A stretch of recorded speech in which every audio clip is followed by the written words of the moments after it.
These revelations aren't just embarrassing because Reverend Flowers was a man of the cloth. He was also chairman of this bank in the years running up to its near collapse. And that raises serious questions for the bank regulator. How was it that Reverend Flowers was able to gain approved person status? And having got that, how is it that neither the regulator nor the bank's auditors nor anyone inside government was able to spot that anything was going wrong? During the Labour leadership campaign, you spoke of how proud you were of your role in the merger of Britannia and Co-op. It's really the union of the two that's brought the Co-op down. Are you still proud of that role today? Well, I played no role at all in that merger. But Mr Flowers sat in front of the Treasury Select Committee and said that you were extremely encouraging of the deal and implied very much that you were backing that deal and it had your encouragement. Well, I can say... He linked you with the deal. Of course he did. Siobhan Kennedy is here. This is diabolical news for consumers. It is. It's a massive blow, John, but I have to say it's one that we have been expecting. The big question has been which of the big six would go first. Today we've seen that's SSE. Now, for their customers, it means average hike in dual fuel gas and electricity combined bills per month of about £106, bringing the average annual bill now to just under £1,400. What's interesting about this announcement, though, today really is it underscores how politically charged this debate around the cost of living and, in particular, energy prices has become, because no sooner had they made the announcement than we had both David Cameron and Ed Miliband out on the airwaves publicly criticising the move. To hear the Secretary of State today, everything about this deal was glowing. It's good for the economy, for jobs, for the environment and for our energy security. But what he didn't tell us is that it also comes with significant risks for Britain's consumers, for us, the taxpayer.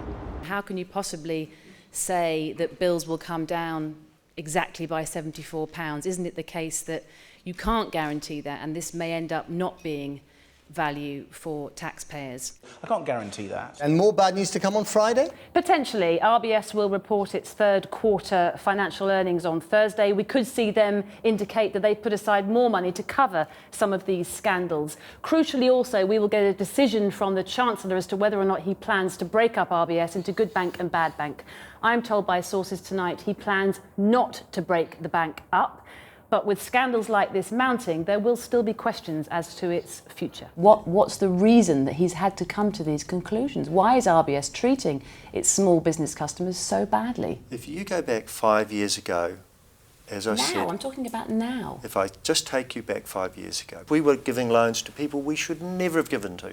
The 38 billion is still the legacy of everything that went wrong, and you can't get rid of it. We can get rid of these assets. You can guarantee that? I didn't say I'd guarantee. We said we can get rid of these assets. We've shown over the last 5 years an absolute ability to actually take these loans off our book and sell them to other people. Sources inside Number 10 tell me the Prime Minister didn't bring up Google's tax affairs during that meeting.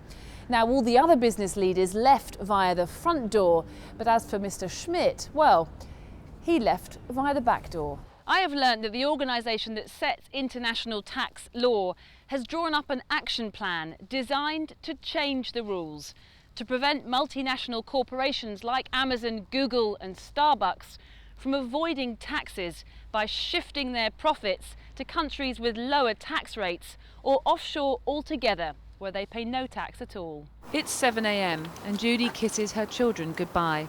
We're not using her real name. She doesn't want to be identified, but she does want to tell her story. Millions of people rely on carers driving around the country every day, going from door to door. But we've spoken to many workers who appear to have lost their goodwill, their love of the job, because of the conditions they have to work in.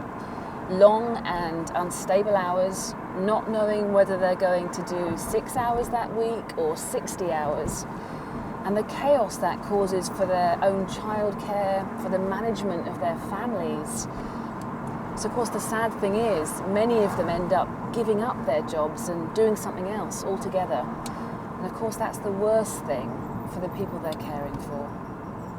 When I did work, I treated them and cared for them like it would be my own parents or my grandmother. Oh, God, sorry. No, it's difficult.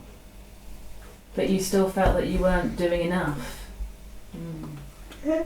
And that's ultimately what's made you give it up. Yeah. Because it was destroying you and you didn't feel you were giving them the care that they needed. That you couldn't, what care can you give in 20 minutes? The Bank of England's current inflation target is 2%, with the rate allowed to fluctuate by 1 percentage point either side of that. The bank's task is to hit this target over a 2-year time horizon. So how could this change? Well, the inflation target itself could be raised. Inflation could be allowed to move in wider bands. Or the bank could aim to hit its target over a longer period of time, perhaps 3 or 4 years. The reality is, though, that inflation has been above target for several years now. The traditional response to that is to raise interest rates to try and bring inflation down. But with the British economy flat on its back, raising interest rates would only make things worse.